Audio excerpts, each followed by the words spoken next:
Welcome back, guys. My name is Antonio. We're going to be talking about the Z5II today. I have it right here, and I almost reached for my Z6III, which, I mean, they're both precariously sitting there on my desk with no body caps on. But anyway, we're going to be talking about probably a little bit of both of these cameras, but mostly this new camera. The time of recording this video, they haven't actually released this. You can pre-order this at the time I'm making this, but this is like a pre-production unit that Nikon has sent me to do some testing with, and I did some real-world testing. I didn't just shoot it in my studio here. It's more of a bedroom. I didn't just shoot it in here and say, yep, it's good. I actually took it out to some shoots. I tested it. I put it through the paces. It went in the rain. I may have dipped it in the mud a little bit as well. Sorry, Nikon. Anyway, it's good. That's the short, too long didn't read. It's a good camera.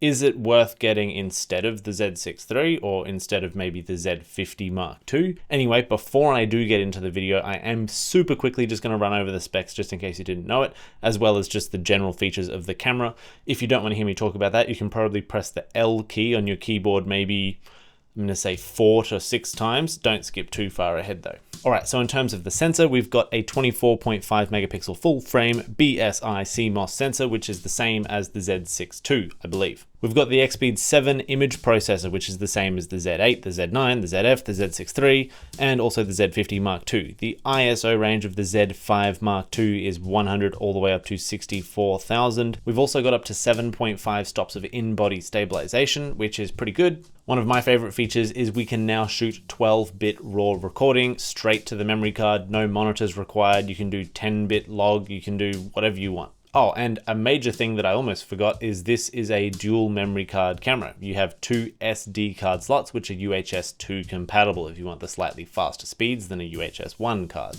All right, that is enough for all of the specs and numbers and things like that. I told you I wasn't going to talk to you about that too much. We're just going to go straight into now how I experienced the camera, what I thought of it. Is it any good? I did 2 shoots with it. I did a styled shoot, which was not a real wedding. It was maybe like an hour or 2 we were taking photos. It was a pretty tame environment, not too strenuous or rough or anything like that. And then I also did a couple shoot, which was out in the rain and the mud, a little bit more hands-on, a little bit more running around. The camera got wet. It is fully weather sealed as well, by the way, if you also use the weather sealed lenses. If you don't use the weather sealed lenses, then it's not really weather sealed, but it is weather sealed, which is nice. Now, in terms of the camera in comparison to, I mean, the obvious choice would be the Z6III, maybe the Z6II. While I mentioned Z6II, is there any point buying the Z6II anymore when you can buy the Z5II? Well, the Z5II has better autofocus, better low light performance, faster shooting speed. It's got pretty much everything better than the Z6II.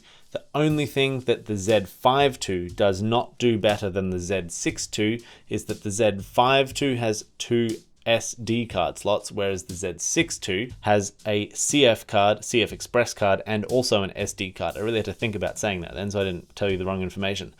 The Z6III has CF Express and also SD. This has 6K video. This has a bunch of extra stuff on top of what this one does, but this is a lot cheaper. In terms of these two, I believe this one's about 4,000-ish, 4,500 Australian dollars. This one's about 2,500, 2,600 roughly. So it is a massive price difference for seemingly the only difference being the memory cards. And also you do get 4K video on the Z5II instead of 6K video on the Z6III. I never use the 6K video. I haven't really had a use for it. I find 4K is perfectly fine. I'm recording this video right now on the Nikon Z8, which can record in like 8K 12-bit RAW. I never use that because I don't really have a need for it. I mean, I don't think there's anything wrong with this at all. This perfectly meets all of the standards that I need for wedding photography, for content creation. By the way, while we're on the topic of content creation, I love, and I don't know why Nikon hasn't put this in the Z8, the Z9, and the Z6III, is the product review mode, where you can hold up things to the camera like you're an influencer and it perfectly focuses and tracks those subjects. I love that. On this camera that I'm recording right now, if I want to do that, let's say I want to show off this camera to you, I have to hold it up and get it to cover my face. If my face goes in frame, it's going to focus on my face instead, I think. Yeah, it is. And I have to sort of get it in this position where it doesn't detect my eye.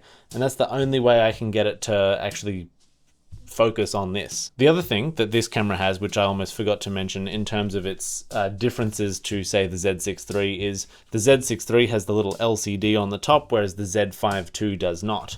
In fact, if you look at these side by side, these two cameras almost identical. The only difference is the position of the mode dial, and you've also got the picture control button on the Z5 II. Now, I don't really use the picture control button that much myself. I personally find that the picture control is like, you get a lot of options with it, but it's not as customizable as like a Fuji. I find the Fuji X100 5 and 6, you get a lot more creativeness, I think, with the different picture control or the film simulations that you have.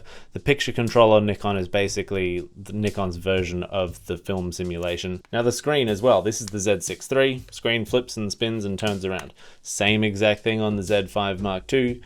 It flins and spins and flips and turns around, like as you'd expect. It's really nice to be able to stick it on a tripod so you can film yourself or see yourself. I actually personally prefer a spinning, a rotating screen as opposed to a tilting screen for most applications. I do like maybe 1 out of 10 times that I'll use the tilting ability of the Z8, but you can do pretty much the same thing with the Z5 II or the Z6 III. You can just kind of tilt it that way. It gives you the same effect. What else have we got with these two? Oh, the actual feeling of it in your hand. I can't tell the difference. Like if someone handed it to me, I think if someone handed it to me and I wasn't feeling the top part of the camera, it feels pretty much the same. The Z6 III is a tiny bit thicker and fatter, but I think this makes this camera, the Z5 Mark II, maybe a perfect vlogging camera that's super powerful, that does lots, maybe a little bit overkill for a vlogging camera, but for a really affordable full frame camera with internal RAW recording, you've got pretty much all of the features of the Z6 III and a lot of the features of the ZF and the Z8 and things like that. Obviously the resolution is not as high, but for what you get out of it, it's actually really well priced. Now, what don't I like about this camera? All right, so a quick break for me to tell you about something that actually saves me hours. And yes, I know this is a sponsored segment, but like, it's the truth. Aftershoot uses AI to cull your images, and it's actually good. Like, it finds the duplicates, it finds the weird ones, the out of focus ones, the in focus ones. And something I really like is, especially for group shots, it will actually show you a close-up of everybody's face who appears in the photo, so you can really quickly tab between the photos to see who's got their eyes open and who's got their eyes closed. Now, what I've recently started doing is I actually back up my photos on site as soon as I finish the wedding before I get in the car, and I set Aftershoot to actually cull my images for me while I'm driving home. So as soon as I get home, I've got a batch of culled images ready to edit, and then I can send sneak peeks out the next day super easily. And it also helps you with editing as well. It's actually scary how close it edits the photos to how you would do it yourself. And this is one of the most important features, I think. You can teach Aftershoot your editing style. You upload your Lightroom catalogs to it, and it learns exactly how you would edit in a bunch of different situations. So you can create your own AI profile that it will then analyze your images with, and it doesn't just apply a blanket preset over everything. It actually does different slider adjustments to every single photo, which I think is really unique. And before you say, oh, well, then you're not editing the photo anymore. Well, I mean, it's doing the same thing that you were going to do to the photos anyway, so I don't see why you wouldn't just let it do it. Now, I know some of you are still going to be skeptical about this, so you can try it for free. Yes, you can try it. If you don't like it, then you don't like it. Download it, the link is in the bio. If you do like it, there's a discount code if you want to go ahead with it. I would highly recommend it. I have used it on every single shoot that I have done in the last 2 years. All right, let's get back into it. I don't like I do like that it's got dual memory card slots, but I don't like that they're both SD instead of one CF Express and one SD. But I mean, if you need CF Express, you'd get the Z6 III. Or even the Z6 II if you didn't want to spend as much as the Z6 III. This is still a much better choice than getting a Z6 II, by the way. The only reason is because a lot of memory cards, I take a lot of photos when I'm out shooting. Like if I'm at a couple session, I'll take 1,000, maybe 2,000. If I'm at a wedding, I'll take maybe 5, 6, 7, 9,000 photos. Transferring all of those photos from an SD card might take me 15 minutes to transfer, whereas from a CF Express card, it's going to take me 5 minutes to transfer all of those photos. So just from like a workflow point of view, I think if you're doing big batch photos, transferring files, big long videos, you're going to be better with the CF Express card. In terms of a like a secondary camera, if you're a wedding photographer or you use two cameras at the same time, I think this is not a bad option, other than the fact that if you're taking lots of photos, the memory cards are going to slow you down just a tiny bit, not much, I promise. Whereas if you had two CF Express cards, it would be much faster. I don't think that's a major issue because the speed of memory cards is going to be increasing. I don't see this being a future limitation in any way whatsoever. I think this is a really good camera overall for the price, for what you get out of it.